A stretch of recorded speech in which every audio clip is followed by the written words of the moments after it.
Dan orang mukmin itu hadirin tidak akan kehabisan alasan untuk bisa bersyukur kepada Allah Subhanahu wa taala. Karena secara finansial kita, dan juga kalau kita berbicara finansial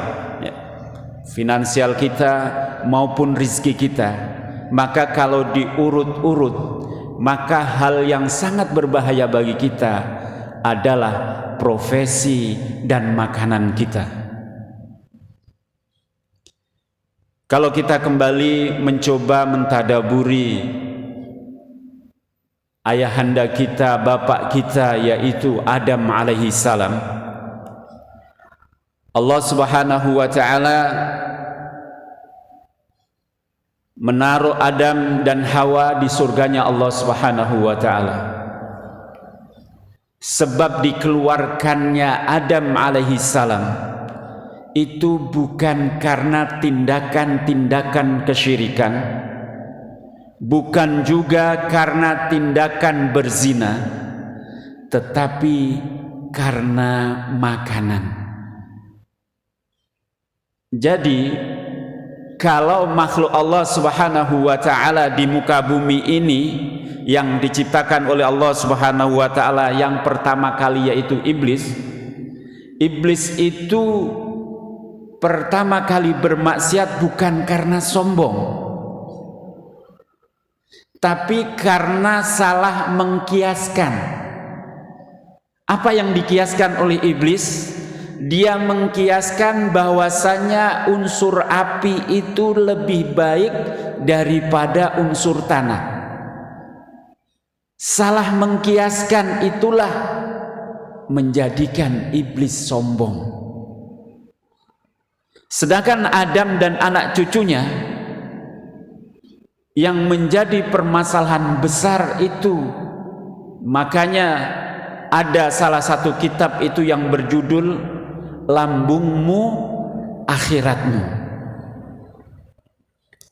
Ternyata lambung kita ini bisa berakibat fatal ke akhirat kita.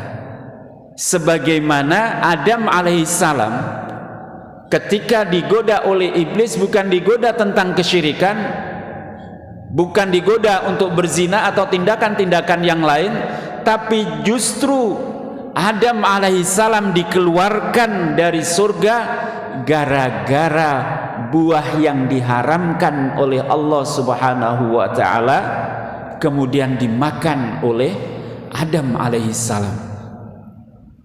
Iblis itu kalau menggoda memang luar biasa, memakai narasi-narasi yang luar biasa, menasihati dengan nasihat yang buruk, mengiming-imingi Adam bahwasanya jika dia memakan buah itu dia akan dipanjangkan umurnya.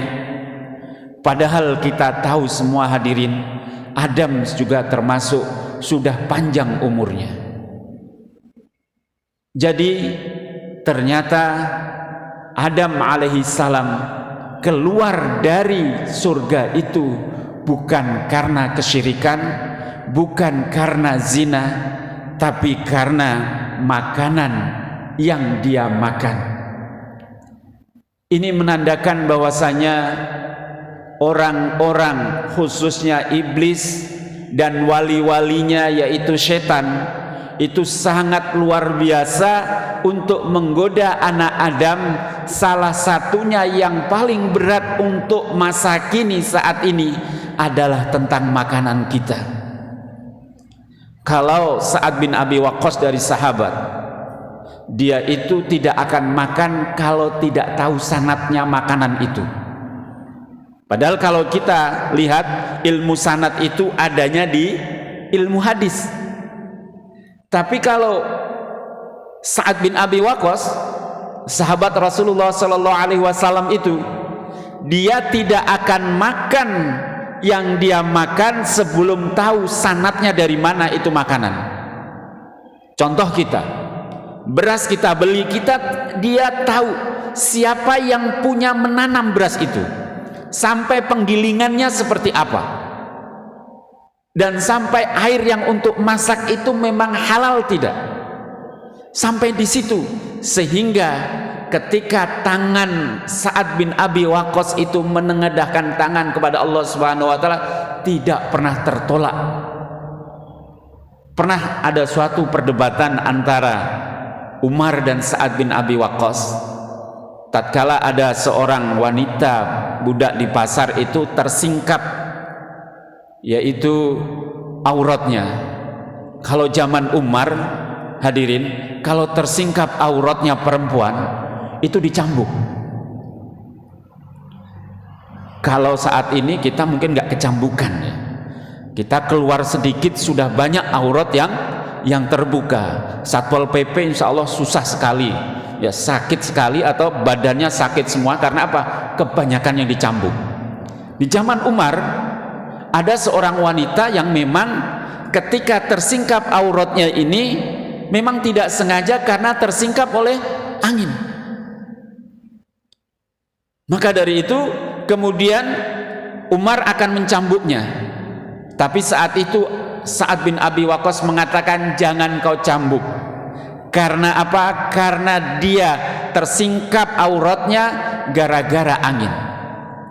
Umar dengan gagahnya tidak, ini harus dicambuk. Kemudian Sa'ad bin Abi Waqqas cuma mengancam, ya kalau memang itu maumu Umar, saya akan mengangkat tangan saya untuk berdoa. Kemudian Umar menjawab, jangan Sa'ad, kalau gitu lebih baik cambuk ini kau pukulkan kepada saya.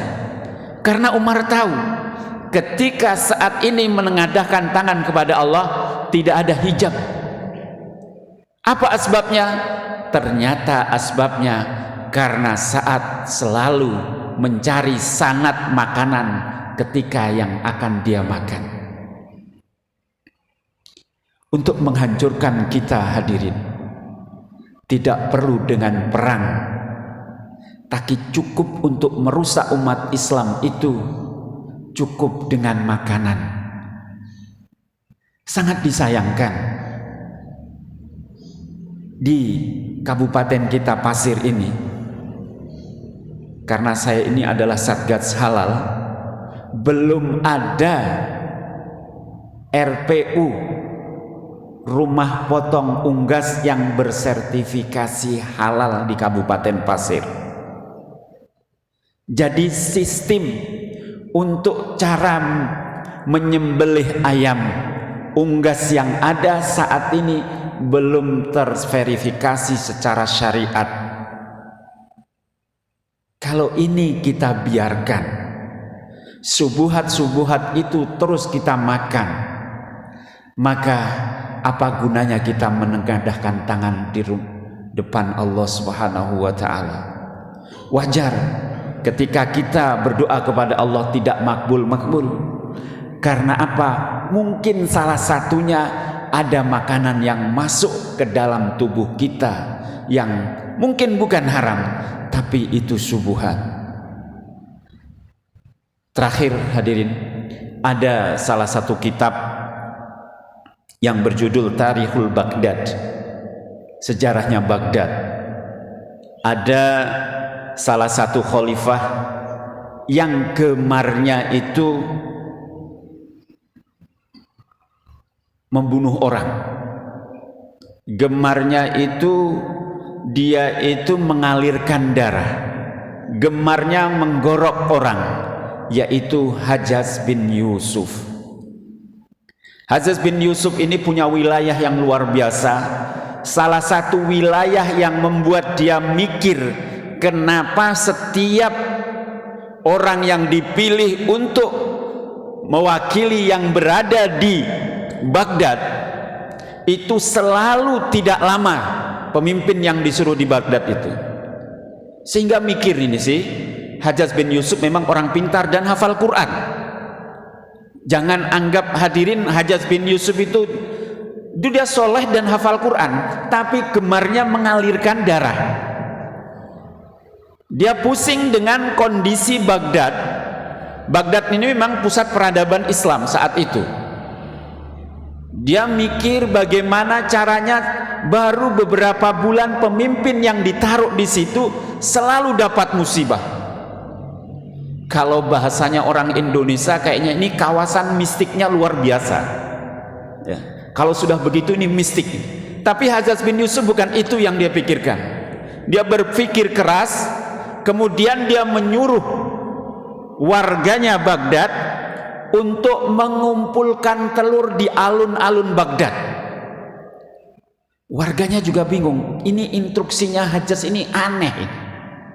Ngapain nyuruh untuk ngumpulin telur? Tapi bagi yang tidak ngumpulin telur akan dihukum berat. Sehingga para orang-orang warga Baghdad itu langsung menuju ke alun-alun dengan membawa telur. Singkat cerita, tatkala semuanya mengumpulkan telur, 1 hari kemudian dibiarkan oleh Hajjaj bin Yusuf. Setelah 2 hari baru ada instruksi baru lagi, menginstruksikan agar warga itu mengambil lagi telur yang dikumpul di alun-alun itu. Bayangkan, telur itu antara besar dan kecilnya itu kira-kira kita bisa nggak untuk membedakan ketika kita kumpulkan ribuan telur yang ada di situ? Saya ketika membaca kitab ini saya bingung, maunya apa Hajjaj ini? Ternyata setelah itu Hajjaj bin Yusuf kalau tidak salah 3 sampai seminggu baru dia menaruh pemimpin Baghdad yang baru ada di situ. Setelah telur-telur tadi dibawa oleh masyarakat. Kenapa? Masyarakat pasti ngambil telurnya serampangan, nggak mungkin bisa mengambil telurnya. Kenapa? Dia tidak tahu kalau seperti apa instruksinya. Kalau tahu, mungkin akan ditandain. Ini telurnya Rijal, ini telurnya Pak Yasir, gitu. Tapi ini karena nggak tahu kemauannya Hajjaj, jadi masyarakat nggak sempat nandain. Sehingga ketika suruh ngambil lagi tadi itu, dia ngambil serampangan, dia ngambil tidak lagi tahu apakah dia telurnya siapa, dibawa pulang. Hajjaj bin Yusuf melihat dari jauhan sambil tersenyum. Ini dia. Ya, kalau bahasanya ini mantul. Cukup ini dengan ini. Kemudian 7 hari kemudian dilantiklah pemimpin baru di Baghdad. Setelah dilantik pemimpin baru di Baghdad, maka warga Baghdad seperti kebiasaannya dia berkumpul berdoa bersama agar pemimpin ini mendapatkan musibah dan dia tidak tahan di Baghdad itu sendiri. Seminggu, 2 minggu, 3 minggu, 1 bulan, kok doanya gak makbul. Maka warga ini, beberapa warga Baghdad menuju kepada ulama yang hanif menanyakan apa penyebab ini, kenapa doanya tidak makbul. Kemudian ulama itu menanyakan apa yang dilakukan oleh Hajjaj saat ini. Hajjaj nggak ada nggak nyuruh apa-apa, instruksinya nggak ada apa-apa. Setelah itu ditanya, apa yang kamu makan selama ini?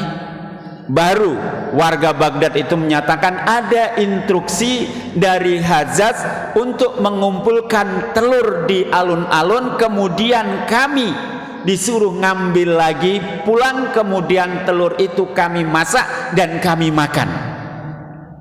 Ulama yang hanif itu mengatakan, nah ini nih, apakah yang kamu ambil kemarin itu telur yang kamu kumpul? Ya nggak bisa.